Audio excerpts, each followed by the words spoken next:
Hey guys, today I want to do an Ozempic follow-up, okay? I think it's kind of important to put this out there because a lot of people have hit me up about Ozempic, whether they should go on it. It is a shot.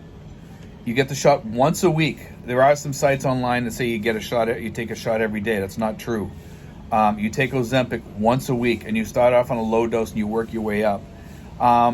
My doctor recommends Ozempic only for like losing weight and not for sugar diabetes, which is what it was meant for, or pre-diabetes. I do notice that my sugar levels are like really in line between 80 and 130, and that's with eating, okay?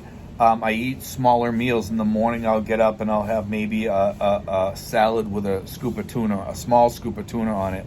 And usually in the morning I will sneak a soda in there. And usually my sugar levels stay in line, but you have to get out and walk after you eat a meal, and your sugar levels will always stay below 130 if you go walking right after your meal. Go walking right after your meal and it'll keep your sugar levels low. It helps. Do not eat cookies and drink a lot of soda or sugary foods or perhaps cranberry juice or things like that. If you're going to drink like cranberry juice, the diet cranberry juice, things like that. I try to eat healthier meals now, like chicken with some vegetables. I do not eat potatoes. I try to cut back on French fries. Anything fried, you should not be eating a lot of fatty foods. So you even got to be careful with your tuna salad that you only put a little bit of mayonnaise in there, and that's it. Maybe season to taste with a little bit of pepper or something like that. Something to give it a little bit more flavor. And I'm getting pretty good at doing that now, making things, taste better and eating less. And I think after I go off the Ozempic, I'm going to keep eating healthy because I'm learning that it does make a difference. I feel better. I feel a lot better already. I'm starting to feel better from eating less. I noticed when I ate a lot, I always wanted to sleep or whatever. And I'm still a big sleeper because I don't sleep well at night. But I notice now I don't need to sleep as much, like during the day to take naps and stuff like that. I still do take naps, but not to the amount that I did before. If you are on Ozempic, it will cause nausea, will cause diarrhea for some people, and sometimes it depends on what you eat. Eat smaller, and you'll notice that if you eat a small meal afterwards, you feel like you don't need any more. I only eat probably about 20 to 30% of what I ate before.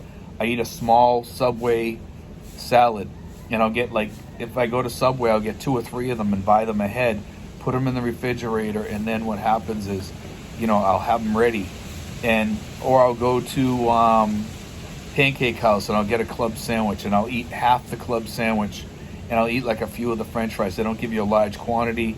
I'm okay with that, and I'll drink a lemonade. And what I'll do is I'll go walking afterwards because I know it's going to spike me a little bit because number one, the bread. Number two, there's some fatty mayonnaise in there, and there's bacon, but it isn't a lot. So you go walk some of it off, walk 5,000 to 7,000 steps or 10,000 steps if you can. You'll notice that your sugar levels are maintained better. But get one of those things that monitors your blood sugar that goes on the back of your arm, and it goes to your phone. It's pretty easy to set up. I bought it on Lazada. It's kind of a pain to set it up. You have to make sure you save everything after you get it on your arm, because you have to scan it. You have to scan the thing that's on the thing, the plastic thing that you use to put the thing on your arm, the blood tester. And then afterwards, you upload the app. There's 2 apps on there. You have to make sure you upload the correct one.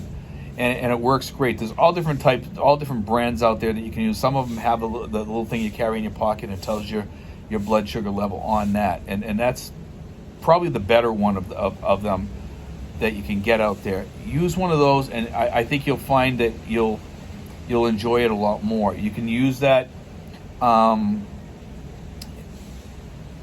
watch your blood sugar if you're diabetic and pre-diabetic anyway, which you should be doing.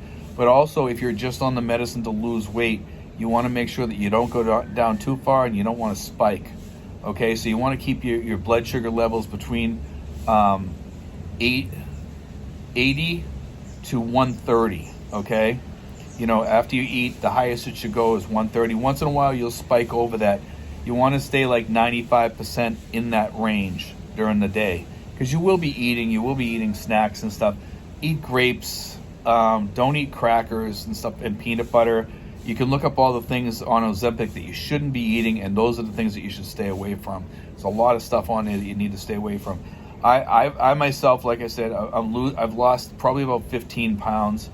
The other day I checked, it was 12. I think I'm down another 3 or 4 now. So I'm somewhere in that range, and that's pretty good for 2 weeks. Some might say that's too fast.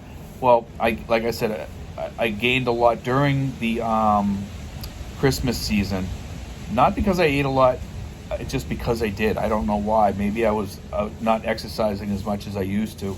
And during that time, I noticed I wasn't doing the 10,000 steps much because we were kind of busy during that time. And the mall was kind of overly crowded because of the Christmas surge there. So it was kind of hard to walk around. But anyway, guys, I want to throw that out there. I'm going to keep doing these things about the Ozempic to let you guys know how I feel about it. So far, so good. There are side effects you may want to check into. My doctor says we're going to take you off as soon as you lose the weight that you need to lose. So after that, she's going to take me off it because they do worry about thyroid cancer, some other things. That's more for the long-term people. Use it for the time that you need it. Boom, you're off and you're done. Some people can lose that weight, especially if they're dieting along with the diet, because it makes it easier because you don't feel hungry. Okay, so when you don't feel hungry, it helps with that.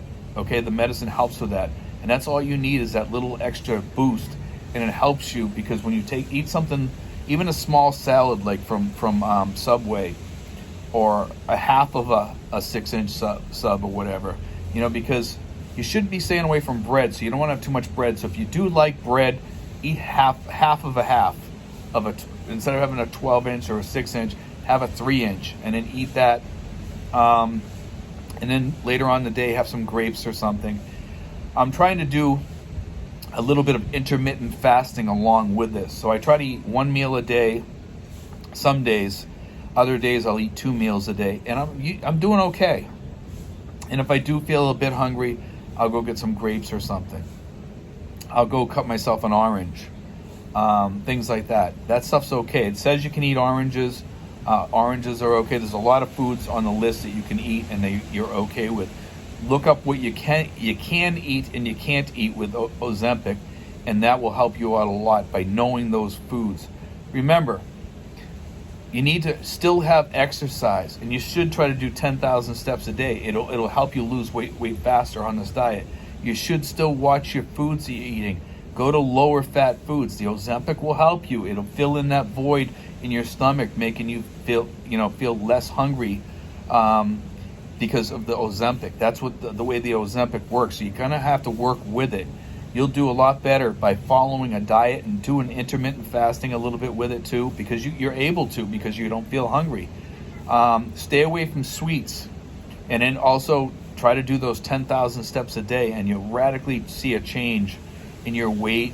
Your face will thin down a little bit. I noticed mine has thinned down a little bit. My stomach has certainly gone down, and my waist has gone down to the point, like I said, where my pants are just dropping to the floor. So I definitely got to wear a belt now, and I'm probably going to need to wear a different wardrobe here by the time I'm all done with this. People have asked me how much weight do you plan on losing, Steve? I plan on losing 50 pounds. Okay, I got all the way up to like almost 250. I brought it down to like 238 to 235, somewhere in that range I'm at now. So it's like 12 to 15 pounds probably that I've lost. So we'll see where I'm at when I get down to around 200. Maybe I'll think that that's too much. Maybe I want to get down to 190. I don't know. My weight when I was in the military was 172. I think that's a little bit too thin, but I would like to get down to like around 190, 195, somewhere in there, maybe 200. So we'll see. When I get down to 200, I'll try to figure out if I still want to lose those extra pounds and go maybe from 55 or 60. Anyway, guys, God bless, take care, and I hope you enjoyed today's show.